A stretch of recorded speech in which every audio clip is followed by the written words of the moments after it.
the holes are kind of ripped out of it from the last tailgate.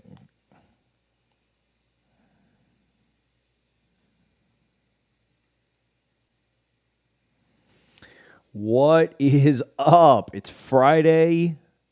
We are 8 days from kickoff, and we're a few minutes late. Harlan made us a few minutes late today, so I apologize for that. Tough scene. So we tried to do 11:30. It ended up being 11:35. I think you guys will live. But hit the like button, hit the thumbs up. We've usually been going at 11, but we just had some stuff going on this morning. Good, bad. Today's my look, I'm going to change out my hat. Like, I don't want you guys to see how bad my hair looks, but I'm going to change out my hat. Look, just like that, real smooth. Today's my daughter's 5th birthday, so happy birthday, Elena. Like, I'll wear the girl dad hat. Kobe's birthday was 2 days ago, so I feel like this is fitting. So, 8 days from LSU. We've got some recruiting news. We've got some different stuff going on that we want to talk about. Honestly, this is a live that it might end up being shorter. It might end up being longer. I'm going to let you guys run this thing. This is you guys' live because I want to talk about Patterson a little bit, but I really just want to hear, I want to hear what you guys think. I want to talk about what you guys want to talk about today. Score prediction for FSU, LSU. I'm happy to give that. I've given that a couple of times, and I've changed it slightly. I always have the Noles winning, so I mean, there's not a lot of drama there, I don't think. But, lot of stuff going on. I think the Noles are. Well, yeah. So let's get into it. Let's get into like what you guys are hearing, what you guys are talking about, how deep we want to go into this FSU rabbit hole. And we'll see how big this gets. We'll see what you guys want to chat about, and we'll stay on for as long as you guys want to. Well, not as long as you guys want to, but if it's slow, we'll wrap up at noon. If it's big, then we'll keep it going. Maybe 12:30, 12:15, something like that. So, all right, Zaquan Patterson. Let me take a sip of water before we get going here. I feel like this is what everybody wants to hear about anyway, so it works out pretty well. Zaquan Patterson.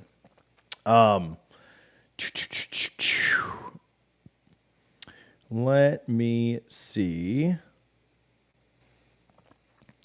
Let me put this link here and let's get the info up. So the Noles are in a battle, and it seems like Miami is surging a ton in this. Honestly, what's crazy is I don't think Miami had any real juice in this recruitment over the last, I don't know, couple of weeks, week or two. When did we kind of put a prediction in? When did we first start talking about this? Let's take a look here. We started talking about Zaquan on the 18th. Okay, so a week ago. We were getting good news. We were hearing good things earlier in that week. We started kind of hinting or talking about how we felt the Noles were in a really good spot. And, honestly, at that time, I don't think Miami was close. I don't think Miami was in the top 3 for Patterson. I think it was Florida State. I think it was Auburn. I think Michigan was fading, but Michigan was in there as well.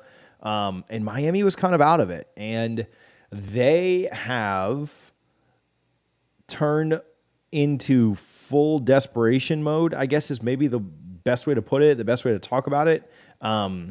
They are absolutely throwing anything and everything they can at this kid. Is kind of what I've been told, including trying to get their beat writers and their local reporters to talk crap about how Mike Norvell recruits. And we put a video out this week on that. I won't rehash the whole thing, but I'll give you a couple snippets. But put a video out this week on how, and since that, I will tell you guys this. If you watch that video, I was kind of assuming that Mario or his staff had reached out to some of the Miami reporters and writers and asked them to convey that message of what Miami's recruiting pitch was to Patterson. And that pitch was that Mike Norvell doesn't play true freshmen and he plays portal guys over guys instead of developing them. And come to Miami and we'll play true freshmen, right? And we'll play guys that we recruited, whereas Norvell doesn't do that, right? And so I kind of made the assumption at that point that was something that the staff had asked Miami's local guys, David Lake, the Canes on 3 guys, the Ponzi scheme reporters, all of those people down there to do, because I've had people, you do this for long enough, you start reporting on the team, and there are times as a journalist that you get you have a source, or you have somebody that's close to the program, and they reach out to you and they tell you like, hey, it'd be really good if you shone a positive light on this, right? You kind of saw it with Florida State when the Darrell Jackson thing was going on. And it still is, where Florida State is trying their very best to kind of have a media campaign attacking the NCAA for what's happening. And a lot of times when you see that, that's not uncommon. I've had, there are times where Florida State will send out a press release and say like, hey, this news is coming out. You can have it ready and you can report on it however you want, but don't put it out until it happens. And so it's not uncommon for information to be passed along like that. And so I assumed that was the case, that Mario was reaching out to those goons down in South Florida to tell them to negatively recruit Zaquan Patterson, negatively recruit Mike Norvell to try and influence what Zaquan Patterson was going to do. Now, I'll say this. I don't know how much some nerd beat writer writing about what Mike Norvell plays or doesn't play or this, that, and the other. I don't know how much that truly impacts things for a high school recruit. I don't think high school recruits have, Canes 247 memberships. But I will say there is a question that comes into the picture when you are presenting something that is half-truths or only one side of a narrative, or trying to paint a picture your way, and as a journalist, not tell the full story, which happens all the time in media. So I am not singling any one person out, but when you try and do that, and you are doing that to do someone else's bidding, to paint a negative picture of a college coach that's kicking your you-know-what on the trail right now, and you're doing that to influence a 17-year-old high schooler, to me, that's just weird, right? It's one thing for the Florida State media to be out here trying to campaign for Darrell Jackson to be able to play football, just like the UNC media is doing, just like LSU is doing right now with Smith. It's different when you're doing it to try and influence a high school kid. Because Mario, so I assumed that the other day. That is a 100% fact. I've got 100% confirmation fact that is what happened. Miami reached out to the local media and said, we need you to craft and script this narrative. That's why all their talking points were exactly the same. Miami starting 16, Florida State starting 8 guys they recruited, blah, blah, blah, blah, blah. It was 100% a coordinated effort to try and influence a high school kid's decision. And that is weird. I don't know. Maybe you guys tell me in the comments. To me, that's weird. All right. Now, will it have an impact on what Patterson does? I don't know. I know that stuff made it to Patterson. I know that stuff got in front of him. Is that really what's making the decision tougher, or what's gotten it maybe closer here over the last week? Really 24 hours. I don't know. I'm not going to speculate on that. But I do know that Miami's desperate. If that is your play at this point, and the way that you're trying to keep elite talent home and around South Florida, if your best pitch to them is Mike Norvell plays the best players on his roster, that's maybe a sign of desperation, maybe a sign that you need to get your recruiting together so you're not relying on Canes 247 or the On3 site or wherever to carry your water. I don't know. To me, that's strange. To me, that's weird. To me, that's desperate. And I'll tell you, there's some really good guys that I'm not even attacking anybody personally. I don't think you're a bad person if you do this. I just do find it a little bit weird that it seemed like a narrative was crafted, a half-truth, right? You can say, like, all the facts are true. No, babe, I didn't leave the toilet seat up yesterday.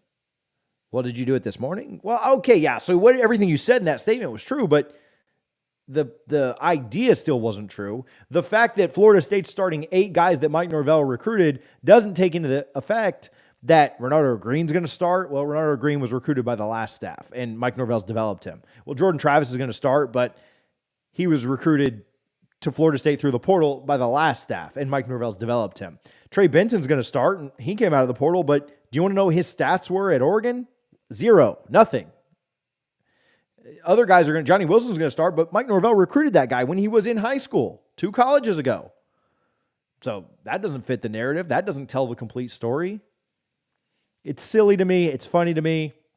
And again, it is interesting that that is the angle, that is the desperation that Miami is looking to play with. Let's play a couple super chats. We'll move on. I'll talk with you a little bit more about what I think here on this. Fire up the war chant and plant the spear. Noles win. Noles win.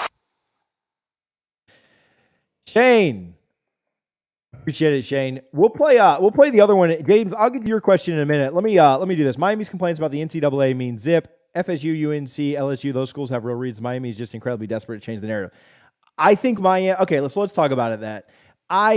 Look, no personal shots, right? We'll take personal shots at Miami staff, but to me, it's just interesting. It's just weird. Now, the personal shots, though, we'll take those in November. All right. Listen, I do think Miami needs this win big time. Like, their class right now, and they've got an opportunity to get 2 big wins on Saturday. Their class needs it, right? And I don't think it's do or die, but man, I think if Miami goes 0-2 on Saturday, I'm not necessarily saying they will. I think the Zaquan thing is really, really close. I think you've even seen Wilt Fong come out and say that Stone is pretty close. If Miami goes 0-2 on Saturday, those people are going to revolt. Now, the season's coming up, and they're probably going to beat the pants off of Miami, Ohio on Friday night. But I think those people are going to absolutely set the timeline on fire. It will be must-see television at about 2 p.m. either way when these decisions get made. But I do think they need to – Shane, you're right. They need to change the narrative around how their recruiting is going right now. It is not good. They've missed on a lot of huge targets. They've done some nice things with JoJo Trader. They've done some nice things with Artavius Jones. And, I watched Manny Navarro on a clip today saying that he thinks both those guys don't end up in Miami's class. Well, those are 2 of their highest-rated recruits. They've got Chance as well. But, man, if they were to lose those guys and miss out on Patterson and Stone right now, I don't know what my guy Chris and the salty Chris Fowler in the Discord will tell you, but I don't know how much they really have left on the board to be able to pull together a top 10 class at that point. And that would be, to me, that would probably be the end of the road going toward the future for Mario. I think that'd be really, really big trouble for them. James, again, I'll get to yours in a moment. What happens with Zaquan? And I've kind of heard conflicting things, and I think that both Florida State and this Auburn hype, somebody will old takes expose this one way or the other, and this whole thing will end up on Twitter, so who cares? But the Auburn hype is interesting to me. I think this is Miami, Florida State. Correct me if I'm wrong, someone watching, but the Auburn hype, I think Auburn's beat writers, okay, we said we weren't going to take shots at the Miami folks. I'll take shots at the Auburn guys. They are the biggest sunshine pumpers that I've ever seen. It's them and Ole Miss. They do absolutely anything and everything that they can to try and hype and pump up their subscribers. There's a difference between somebody who's really, really plugged in and getting information from a staff who is just reading the room wrong, and they end up being wrong on a commitment. And so there's that side of it, right? There's just your sources kind of misled you. You were told the wrong thing. You ended up predicting something that didn't happen. But it's another side to just completely make stuff up. I remember the Auburn guys were saying we weren't in it for KJ. This was a Georgia Auburn battle. Florida State's probably running a distant third right now. They're not even close.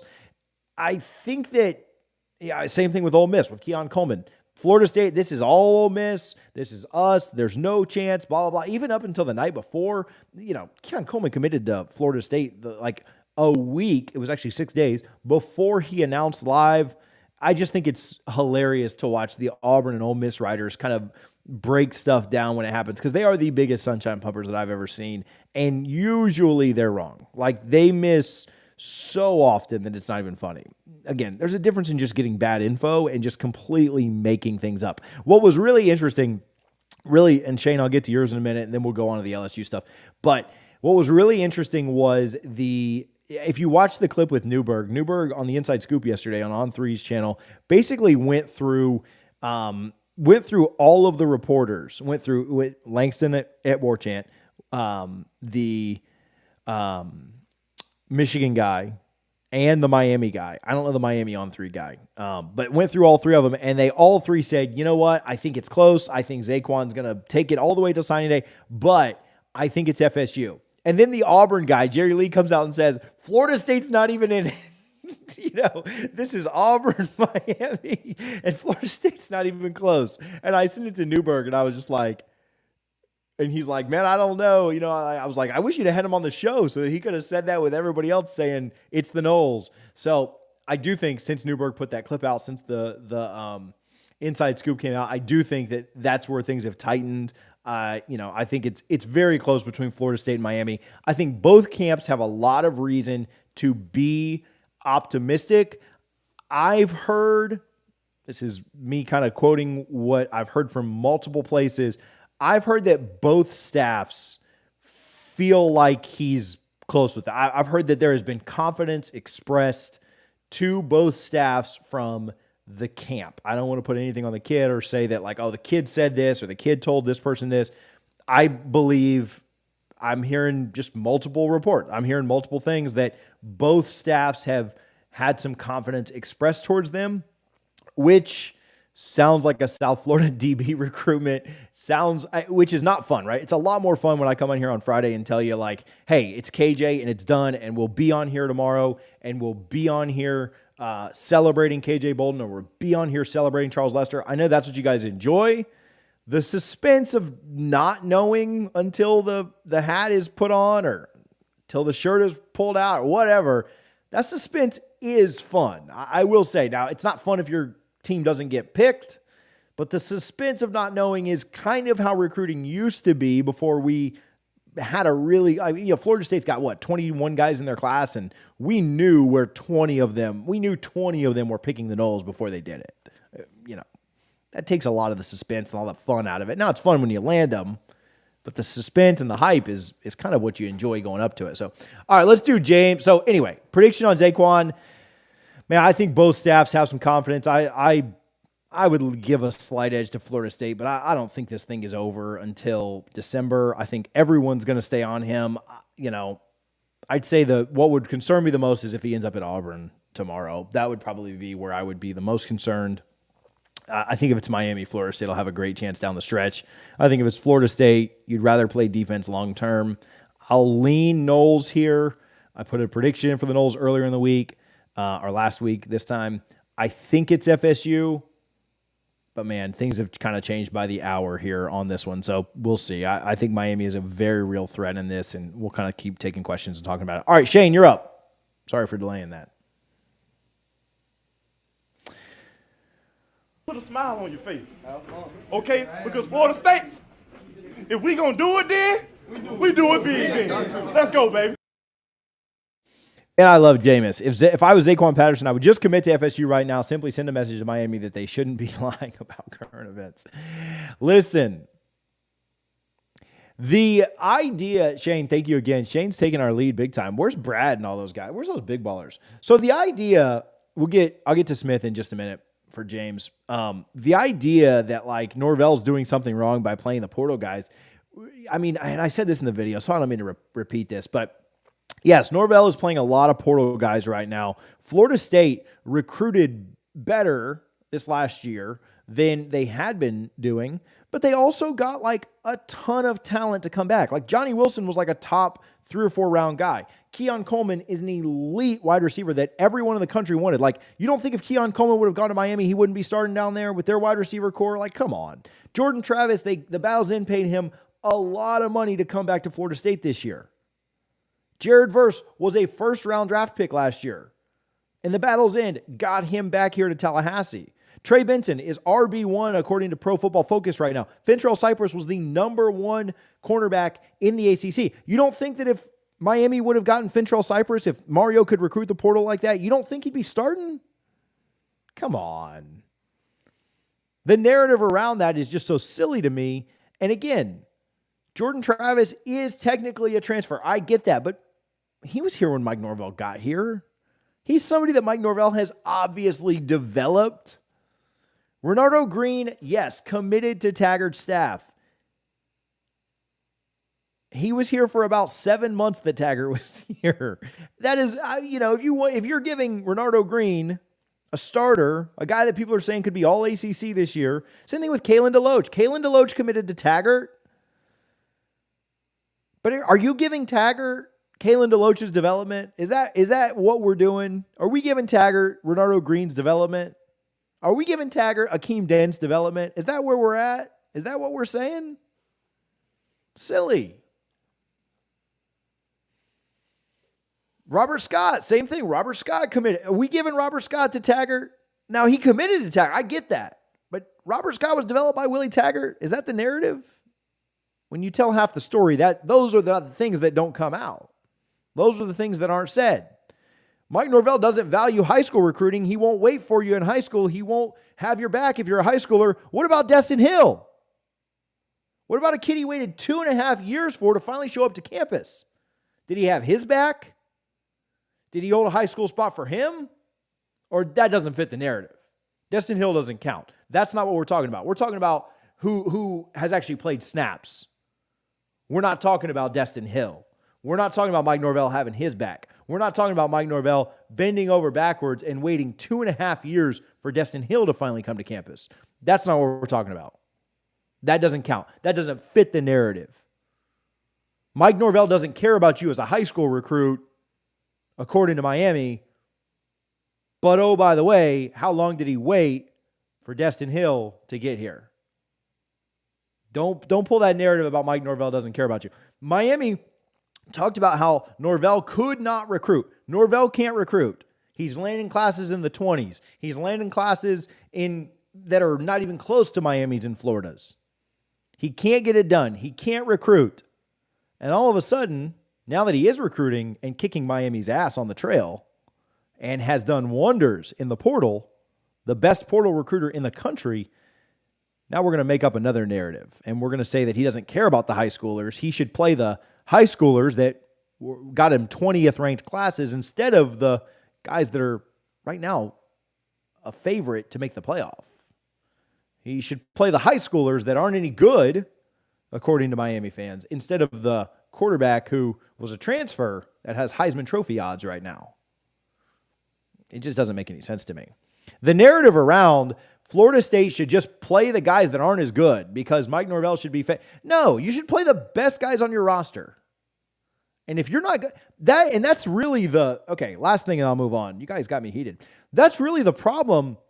It speaks to the entire narrative of really what, I don't know. I don't mean to make this a whole societal thing, but it really probably speaks to the narrative of what's wrong in society. Everyone gets a trophy. Everyone participates. Everyone gets a ribbon at the end of the day. No, if you suck and you're not good enough, you're getting recruited over.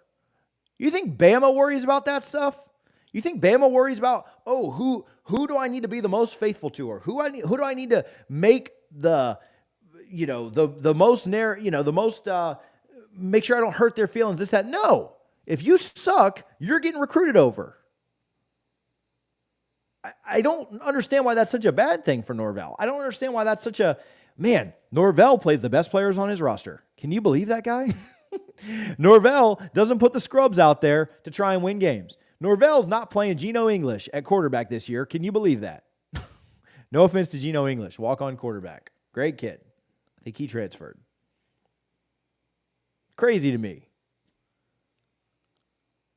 Norvell's not playing Hakeem Williams over Johnny Wilson and Keon Coleman. Can you believe that? Silly to me.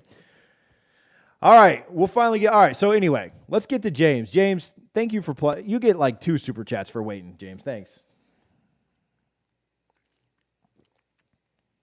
Fire up the war chant and plant the spear. You a recruit and you ain't going to Florida State, what you doing? All right, now I'm all out of breath. We need to do an ad, I guess, at some point. We'll give Garnet Gold some love here in a minute. How big is the Maason suspension in reality? I think it's massive. I spoke with Blake over at AYS Sports. He'll be on our preview show, which is going to be Thursday night. We're going to do our preview shows on Wednesday night. It's going to be Thursday this week because the game is a day later. I want to be a little bit closer to the game to get updates on Fabo, Verse, others that you guys have had questions on. Kentron, Ja'Kai Douglas, Robert Scott.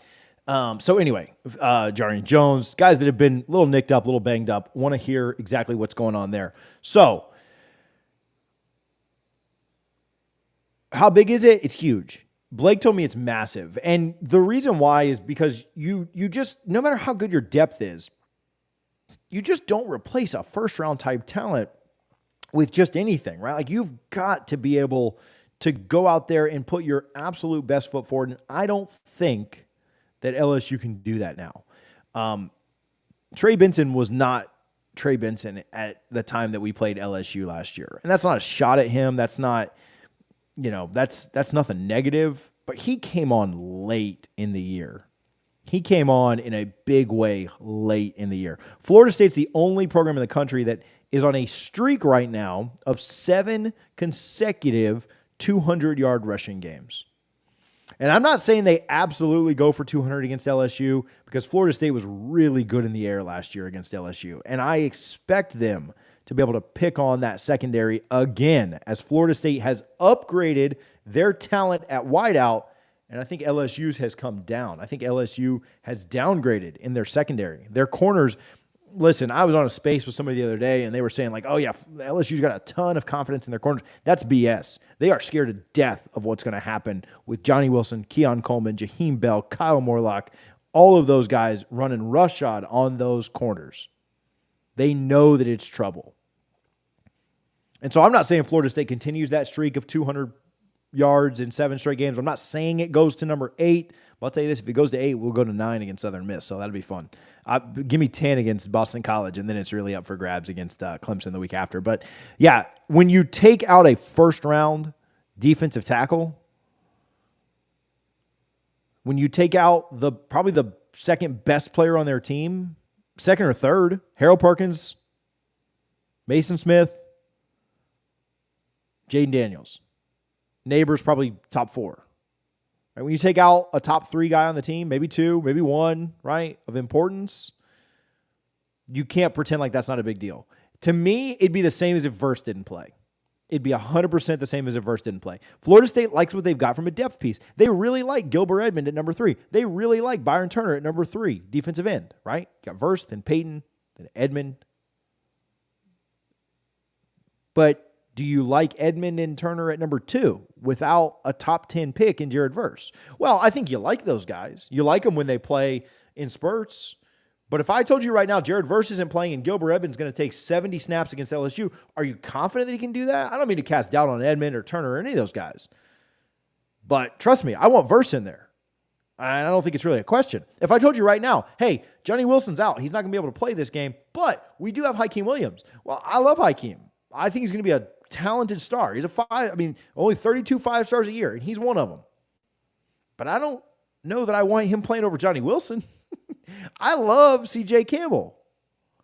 I love Keziah Holmes. I love Rodney Hill. I think those guys are going to be great.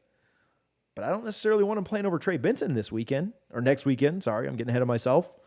So I think the LSU's depth is really good. I think that LSU has a lot of talent behind Maason Smith, but when you take off the top-end talent of your first-round pick, defensive tackle, and you're then moving up your second and third and fourth string guys up, well, now you don't have now who's your number 3 option, right? That would be Florida State's issue. Verse doesn't play, and you got Peyton and Turner starting, and Edmonds your 3. Who's your number 4?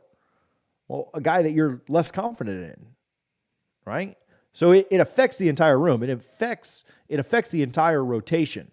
And so, yeah, I think Maason Smith being out is massive. I've been told by LSU folks that it is massive just because you have good depth behind Maason Smith doesn't mean that losing him is no impact. It impacts not only the top of the depth, but it impacts the bottom. Maason Smith being out is a huge deal for LSU.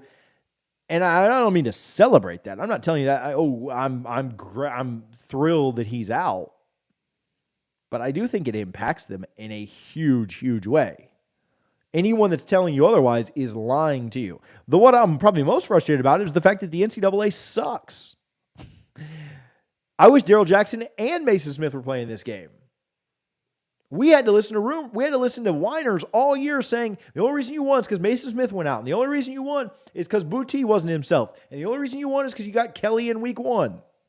Now, the only reason we're going to win is because the game was in Orlando. If this would have been back in LSU, we'd have got you this year. The only reason you won is because Maason Smith didn't play. You told us it wasn't a big deal that he wasn't playing. But it's going to be the excuse when we win this time. No, Maason Smith didn't play. So, Florida State's win shouldn't count. Next thing, David Lake's going to write an article saying that Florida State win shouldn't count because they didn't start high schoolers enough. Well, Florida State beat LSU, but they used too many transfers. So, probably shouldn't count that win. Scratch that one off of the primetime list on 7:30 on Sunday night. Let's watch the ESPN baseball game instead because at least they train their guys up through the minors. I don't know, whatever. GarnetandGold.com. Make sure that if you're an FSU fan, listen, if you're a Miami fan and you want to wear gear or see highlights or whatever you have from the last 20 years, if you want to see highlights or you want to wear clothing of a team that won a championship in high definition, get to garnetandgold.com. Use code NOSLAW, NOSLAW. Make sure that you're supporting the very best. Listen, if you haven't gotten your orders in, if you're in Florida, you probably have a little bit of time. You need to get your orders in for this weekend now.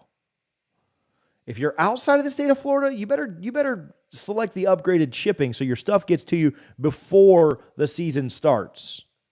GarnetandGold.com. Make sure you're supporting the very best in FSU athletic wear, gear, apparel. They give back to our boosters, back to our NIL. They are phenomenal. Make sure that you're only shopping at GarnetandGold.com. Again, no slaw. Unless you're John and you eat slaw, that's fine. The cabbage boy over here. Listen, Cabbage Patch John, you can use slaw. That's fine. But everybody else, no slaw. 15% off at GarnetandGold.com. Okay, what's next? What else do you guys want to talk about? Listen, I've gone on my rants. I've gone on 2 rants today. You guys got me all upset. Listen, it is feeling the Seminole Strength t-shirt. I haven't seen that. Shoot me that on Twitter real quick. Like a screenshot of it. Seminole Strength t-shirt. I just Googled.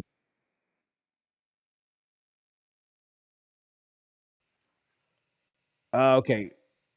Yeah, I don't know, man. Oh, like this? Okay. Here, Harlan. Here, I'll text it to Harlan and maybe we'll get it up on the screen. Listen, I see some knockoffs of this online. Is it the one with like the weights on one side and the spear on the other? Those are cool. Listen, we should do one of those as a giveaway. I could probably get you guys one of those. We should do it as a giveaway, like a Patreon giveaway. Y'all slow down. Harlan's getting it uploaded. Like, relax. Harlan, these people in the comments are on your throat, man. Harlan, hurry up, man. These people want to see what's going on. Oh, we'll talk conference realignment here in just a minute. We can give Ty some love real quick. Ty's a Miami fan. Yeah, Seminole Strength shirts. Like that. Is that what you're talking about, guys? Listen, y'all don't want to. Listen, I'm not trying to flex. I could probably get one of those and do it as a giveaway. Y'all want that? Is that what y'all want? I'll see what I can do. I'll see what I can get done. Big Ty. Let's go Big 3 Ty real quick. We'll talk about this and then we'll go on. You a recruit and you ain't going to Florida State. What you doing? What are your thoughts on Cal and Stanford? I liked you using that super chat, Harlan, because we get more recruits than they do. What are your thoughts on Cal and Stanford joining the ACC? Thank you, Ty, for supporting the show. Appreciate it. Ty does a great job on the Miami side. Actually, does all 3 Big 3 schools now. Best Big 3 show out there. So Ty does a phenomenal job there. Go check him out. So yeah, I think it's stupid. I think Cal and Stanford leaving it or joining is dumb. I think that what we have. Oh, Andrew, let's go. We'll give that one real quick and then I'll answer. Andrew just like stole the show. He's our top dog at this point. Touchdown, Florida State! Andrew's the man. Look at that one. Can't wait to be in Orlando. Can't wait for the game. Hope everybody has a great Friday. Andrew, appreciate you. Thank you for the love. All right. So, yeah, I think it's dumb. I think if you're Florida State, if you're Miami, if you're North Carolina, NC State, because those two teams are tied together due to the legislature in North Carolina. Same thing with Virginia and Virginia Tech. Whatever one team does, the other one's going to do something similar. And then Clemson, obviously. Clemson, Florida State, UNC, NC State, Miami, Florida State, whatever, Louisville. If you want to get out of this conference, and I think Florida State and Clemson have the best chance to get out faster because I think they're the most wanted. But if you want to get out of this conference, you're going to go one way or another. And if you have to pay back money every year to the grant of rights, like you understand that. And it's going to be a lot of money. But if the conference ends up dissolving after you leave, let's say Florida State leaves in 2025. Let's say Florida State and Clemson are in the SEC in 2025. Let's say in 2027, Miami, North Carolina State, and Louisville are in another conference. And this thing just keeps dwindling down and dies off. Let's say it dies off in 5 years. There is no more grant of rights. You don't owe any money anymore. Like, that's done. And so, yes, Florida State leaves in a year or so. That grant of, you're going to owe the money from your rights, your TV rights that are broadcast. You're going to owe that. But if the conference dissolves in 5 years, I mean, look how fast the Pac-12 went. Pac-12 went in 3 years. Now, their media deal was expiring in a different time frame, but I guarantee you Florida State and Clemson leave. Other teams in the ACC, Miami, North Carolina, NC State, they start looking quickly. But you add Cal, Stanford, SMU, other teams, the more teams that are in the conference, the more likely you are to not see this thing dissolve. The more likely you are to see it continue on, and you're going to owe that money long term. And so I think adding Cal and Stanford is dumb. If you're one of the bottom feeders, if you're, Syracuse or Boston College or Georgia Tech or Wake Forest or Duke, yes, you want to add more teams because you want the conference to stay together. If you're North Carolina, you want it to stay together because you want your non-football sports to have a home. But if you're one of the big dogs in this conference, certainly Florida State, Clemson, Miami I'd put in there, North Carolina, you need to get out of here. And you need this thing to fall apart. And the fastest way for it to fall apart is for teams to not be added. T2Y. Yeah, I always just say tied, man. The T and the Y are so close that it's easier to just say that. So anyway, those are my thoughts on where conference realignment stands. I know that Florida State does not want to add teams. I know that Florida State doesn't want to add teams. But the ACC wants to. The bottom feeders in this. And if you vote yes to add teams, listen, I'm giving Miami some credit here. Calling them, I don't think they're a big dog, but I think they're a medium-sized dog in this conference. They're not on Clemson and Florida State's level from a revenue perspective, from a media views perspective, but I'll give Miami a little bit of love, and I'll call them a medium to large-sized dog. If they vote to add Cal and Stanford, I'm going to be very disappointed with Miami. Probably more so than I've ever been. Because Miami should be big enough to get out of this hellhole. And if they don't, it shows that if it's how you say, or T2Y, you say Cal. Here's the thing. If Miami votes to add those teams, it shows where their loyalties are. And their loyalties are with the ACC, and they don't think they're big enough to get out. Any team that votes yes to add those teams is not big enough to get out. That's why Clemson and Florida State aren't going to vote to add them. If Miami or North Carolina or NC State or Pitt, all those teams that vote to add them know that they have no way out. And that's why they're doing it. So we'll see. All right, we got like 20 minutes left. thegramco.com. Go there today. Listen, if you're wanting gummies, which we'll have plenty at the tailgate, so don't feel like you have to get on there right away. But thegramco.com, TJ25 at checkout. Hey, if you want to support the show and you don't want to send a super chat or you don't want to hit Venmo or PayPal to support, that's totally fine. Go get you some Gramco. Go get you some gummies. Listen, I had to take 16 of these things just to be able to calm down enough to do this show today with how Miami's acting on the trail and everything else. So listen, this is what 16 gummies on TJ looks like. But if you need some gummies, if you need some Delta 8, Delta 9, whatever you're looking for, they got CBD there as well. If you've got any aches or pains, thegramco.com, TJ25 will save you a quarter of the checkout price, 25% off. It's a good deal. Go hit those folks up. Support the show by hitting Gramco, thegramco.com. All right, what else do we have? Somebody asked how many, who all's coming to the LSU game as far as recruits. I've heard some chatter about some guys down there at Shaman Hamadana coming. We'll see. South Florida guys, I feel like are, they're tough to nail down. That's why we got some mixed signals, I think, on the big recruitment that's going down tomorrow between Zaquan Patterson. But have heard some rumors. No, I didn't take 16, bro. I'd be dead. I shouldn't tell a story, but I'll tell you in a minute, DJ. I've heard some rumors that some of those guys may be there. I've heard that, who was it? Did Chris Nee of Noles 247 come out and say that Zay Mincy's going to be there? I think that makes sense with him being in Orlando. I would love if his teammate McCray would show up. I think that one would be massive for the Noles. I really, really want McCray. So he'd be a good one to get there.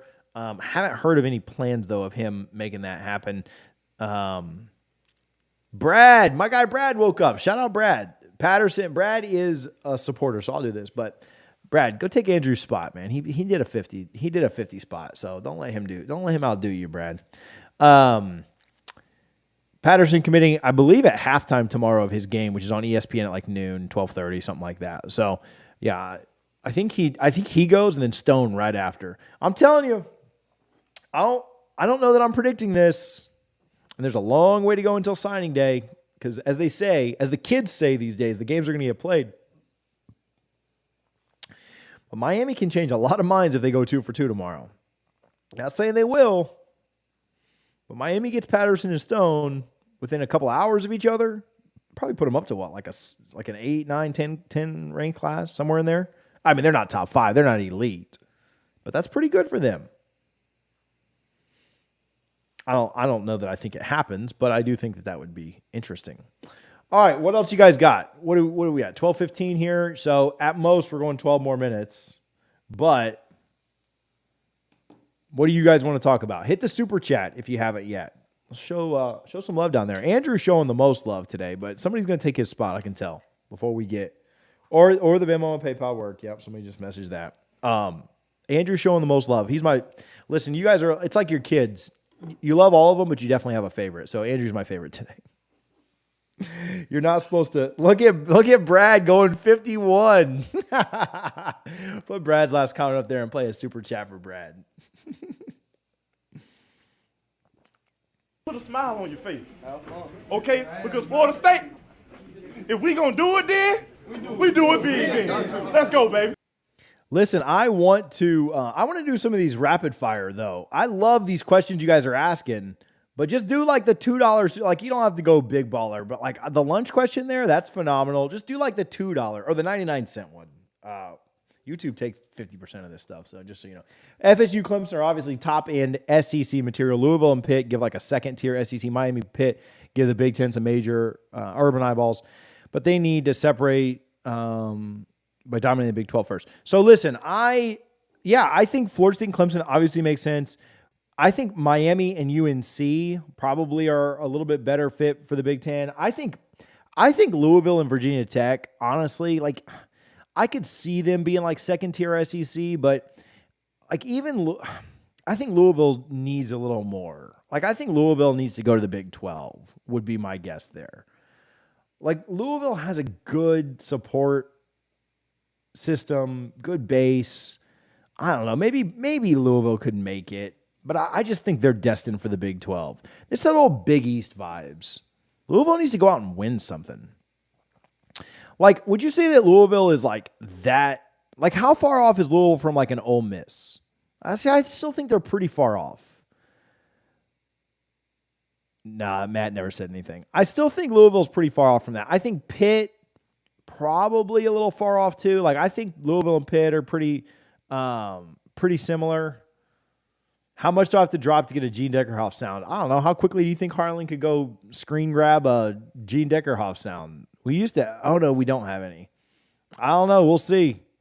But I bet if you send it, Harlan will figure it out. We'll stay on until he does. So we do need Deckerhoff. That's a good point. So, but anyway, yeah, I think Louisville and Pitt closer to Big 12. It would be my guess. I could be wrong on that. Louisville and Pitt might be Big 12 bound. So I'd see it shake it out. Like, I could see, okay, so you guys, I don't know if you know this or not, but UNC's not going anywhere without NC State. Like, the North Carolina legislature has basically said, because they're state-run institutions, listen, you can't leave unless you go with each other. So if that's the case, NC State could get like a free ride to the freaking Big Ten to go with UNC. That would be crazy to me. Like, certainly not deserving, but they could get a free ride there. Sorry to my guy, Hunter, who I'm going to the Clemson game with, but I think UNC might, like NC State might be kind of coattail drag in there. I think that wherever Virginia Tech and Virginia go, I think they'll be linked. Their legislature said the same thing. Like, one of you can't leave for greener pastures and just leave the other one to die in the ACC. You have to go together, or the legislature will block it. So I think that's going to happen with both UVA and Virginia Tech, and then UNC and NC State as well. We'll see. I think no, Miami's a private. Yeah, Harlan mentioned Miami. Miami's a private university, so they're just screwed. Like, just no luck. Listen, we're not doing a Deckerhoff fire the cannons. I don't know if Harlan's even working that or not, but we're not doing any Buck stuff here. Get the heck out of here. All right, somebody asked a good question. They didn't end up putting it on Super Chat, but it was a good question. Zaxby's or Moe's? Listen, I'm not a Zaxby's guy. It's fine for when I don't have anything else, but I'm going Moe's in that situation. Moe's queso is elite. And I like Moe's. Listen, I don't mean to be controversial. I know I've already kind of gotten heated over a couple of things. I'm going to try and stay calm for the rest of this show. But I've got Moe's like so far ahead of Chipotle that it's not even close. Does that piss anybody off? Anybody get upset about that? Like, to me, Moe's is better. You know what? Chipotle just puts too much cilantro in absolutely everything. I feel like they put cilantro in their sweet tea. It's just not necessary. So I got Moe's pretty far ahead of Chipotle and Zaxby's. But as you can see down there, bottom left-hand corner, Guthrie's is certainly over both. All right. What was the quote? Moe's does have bigger burritos. I think they have better toppings. The queso puts them over the top. Queso and chips definitely puts them over the top. Food poisoning is not a big deal to me. No, I just think you roll. I think you got to assume some risks when you're eating a burrito that's the size of your head that's like $6. Like, you know what you're getting into there. If you get food poisoning, you get food poisoning. This isn't gourmet. You just got to roll with the risks. Speaking of that, tailgate for the LSU game. If you haven't gotten tickets yet, if you're going to be in Orlando, come hang out at the tailgate. We had a phenomenal time in New Orleans. We probably had 300 or so people there at the tailgate, maybe more. I don't know.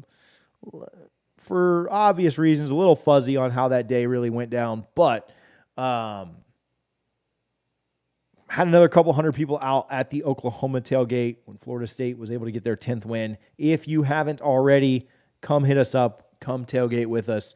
FSU, LSU, Orlando tailgate, double fries, no slaw. It is on Eventbrite. It's in the description. It's there in the comments. Harlan just threw it in as well.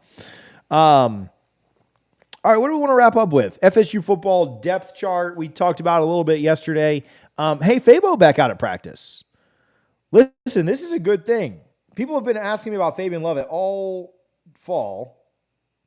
And not to be repetitive or not to say like, I told you that, but like, he had not practiced. He had not been a participant. In fact, we recorded a video on Wednesday night saying that he hadn't been practicing, that he hadn't been a participant, that he hadn't been out there, and that Florida State was saving him for game week, for LSU, wanted to make sure that he was fully healthy, wanted to make sure that he was fully ready, fully able. That's what we were told at the beginning of fall camp, and that remained consistent through camp until he finally started to get in this week. I think that's great news for the Noles. Just like Maason Smith, just like the Maason Smith-Jared Verse comparison, I think Florida State loves their depth. They love what they have behind Fabo. They love the guys that are in that defensive tackle room. But if you take the best player away from the top, and now your number 2 is having to be a number 1, and your number 3 is having to be a number 2, and your number 5 is having to be a 4, you're bumping that up. You're less confident in that room as a whole. You have less star power at the top, and you have less depth through the rest of the room because everyone's had to slot up a place. I think Fabo being out there is huge for the Noles. It sounded like he was manhandling people, throwing guys around. I think that's huge for the Noles and their defensive line efforts. I like what this defensive line can do. I really wish Daryl Jackson was playing. I wish the NCAA wasn't a bunch of spineless cowards. These nerds in suits weren't stopping kids like Maason Smith and Daryl Jackson from being able to play football. The day that we finally get to where we stop listening to the NCAA like they have any kind of standing will probably be a good day for college football. Once we realize that the conferences are the ones with the actual power, once we realize that the NCAA does not have any impact on the college football playoff, Florida State could legitimately go 13-0, have all their games forfeited, and the college football playoff could still say, you're in. We'll bring you on. I'm not saying they do that, but I like what Florida State has from a depth perspective on the defensive line. I think they're in a really good spot there against a really talented LSU team. And I think having Fabo out there will be huge for the Noles. Brad, we'll throw your comment up. You had a super chat earlier, so you can get your comment put up here. I think Ashlyn Barker is a breakout candidate. Listen, Florida State's safety depth, and again, I think I may have said this somewhere earlier this week, so sorry for being repetitive, but I got to start saying no to some shows. I got to start saying no to like some different things that people are like, hey, can you come on this show? Hey, can you do that? Because not because I don't like helping people out. Listen, if you have an opportunity to help people out, whether it's, media, changing a tire, buying somebody lunch, or whatever, like you should help people out. I believe that. My biggest problem is I can't remember what I've already said and what I've just thought. Doing too many videos, guys. No, I'm just kidding. I'm not going to slow down. Safety depth was probably one of our bigger concerns going into fall. Obviously, you really wanted Jalen Key. He ends up picking Alabama. There were some other guys in the portal that I think Florida State wanted to go after, or Florida State's fans wanted them to go after. Florida State wasn't really in love with anybody. The portal was kind of mid for safeties, outside of Key and maybe one other one. But Barker looks like a hit. Barker looks like a big-time hit. Looks like somebody that the Noles are going to be really, really happy with. I love that he's got 4 years of eligibility. I'd love if he only played 3 and went on to the NFL after a few. I think he's got some things to clean up. I think he's got some things to work on, but he's 6'3". He's huge. Huge kid. And I think that he is really going to be nice for this team. I don't know that he's like massive for FSU in week 1. I think it takes some time, but I do think he's going to play an impact. And this is what I said on the show. What I have kind of repeated is if your biggest question or your biggest concern about this team going into the year is safety depth, what does the depth look like on the back end of the defense? Well, first of all, if Akeem and Shaheem don't get hurt, then it doesn't really matter. They can play a lot of snaps early in the year, kind of tail that off some when your schedule gets a little easier. Don't be surprised to see some of your superstars play an absolute ton of snaps in week 1 because look who you have week 2. But I think that you have a really good chance with Ashlyn Barker to not have a massive drop-off at that safety position, which I think is what people were worried about. Would the depth be there if one of those two guys needed a breather, one of those two guys got hurt? And I think they will. I know that Florida State also loves, speaking of I'm all cooled down from this, and so I'm not trying to get all heated again, but speaking of the talent that Mike Norvell is choosing to play this year, the true freshmen, the young guys that Miami reporters maybe aren't aware of, Florida State loves what they have in the young guys in the secondary. From Kirkland to Hussey to Joseph to I'm missing somebody. I'm missing somebody. Hussey, Kirkland, Joseph. I don't know, whatever. It's been a long show. I think Florida State loves what they have there on the back end. And I don't know how much you'll see those guys like against LSU.